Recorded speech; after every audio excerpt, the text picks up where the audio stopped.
প্রথম যেটি যে আমরা 1 লক্ষ সেনা সদস্যের কথা বারবার বলছি কেন? পূর্ববর্তী নির্বাচনগুলোতে আমাদের সর্বোচ্চ 40 থেকে 42 হাজার সেনা সদস্য আমরা মোতায়েন করেছিলাম, আর এবার 1 লক্ষ।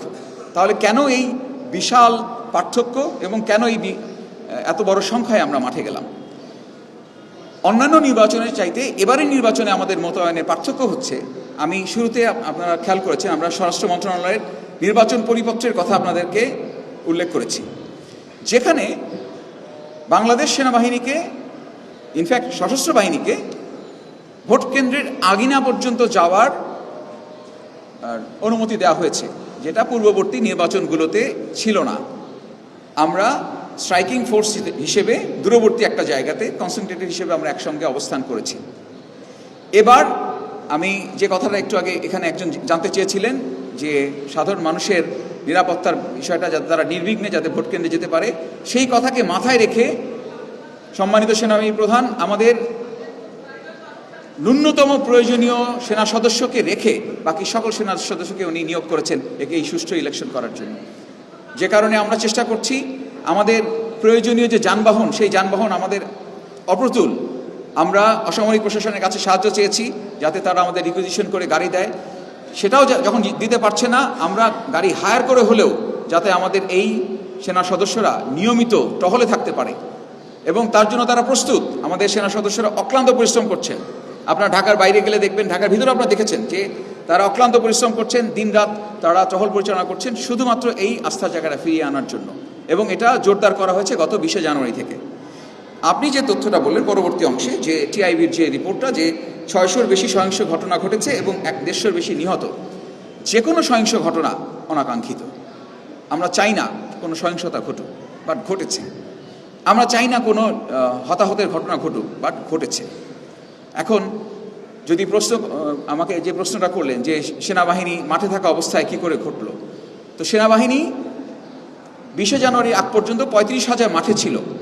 এই 35,000 থাকা অবস্থায় এই ঘটনাটা ঘটেছে। যদি আমরা না থাকতাম তাহলে কি এটা বাড়তো না কমতো? আমাদেরকে ব্যাপারগুলো বুঝতে হবে, এবং আমি চাই যে আপনাদের মাধ্যমে এই উপলব্ধিটা সবার মাঝে ছড়িয়ে যাক।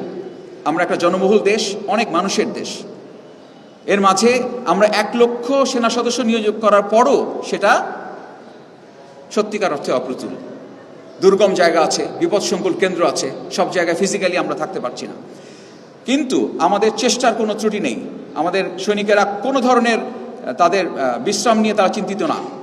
যে কোনো সময় যে কোনো জায়গা থেকে একটা খবর বা একটা সংবাদ, একটা ইন্টেলিজেন্স কোনো রিপোর্ট সঙ্গে সঙ্গে তারা ছুটে যাচ্ছে।